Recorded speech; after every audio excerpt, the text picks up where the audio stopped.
Le président américain Joe Biden s'est entretenu ce vendredi avec son homologue chinois à la table des matières le conflit en Ukraine. L'échange entre les deux dirigeants a duré près de 2 heures. Pour l'occasion, le président américain s'est rendu dans la Situation Room, pièce ultra sécurisée de la Maison-Blanche réservée aux circonstances les plus exceptionnelles.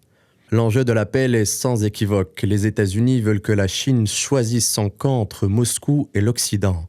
Nous voulons que le Parti communiste chinois, qui est une puissance très importante sur la scène internationale, comprenne que son avenir est avec les États-Unis, avec l'Europe, avec d'autres pays développés et en développement. Leur avenir, ce n'est pas de soutenir Vladimir Poutine. Le poids stratégique de la Chine sur la scène internationale est non négligeable, d'où l'insistance de Joe Biden pour que la Chine prenne parti.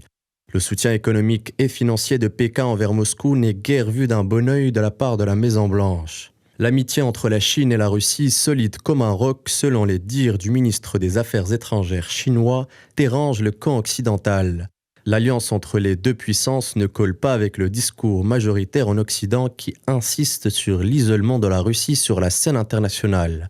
La politique qu'a décidé de suivre la Maison-Blanche est comparable à celle appliquée durant la guerre froide, consistant à favoriser le rival le moins préoccupant, offrant notamment un siège au Conseil de sécurité de l'ONU à la Chine dans une optique de rapprochement sino-américain aux dépens de l'Union soviétique.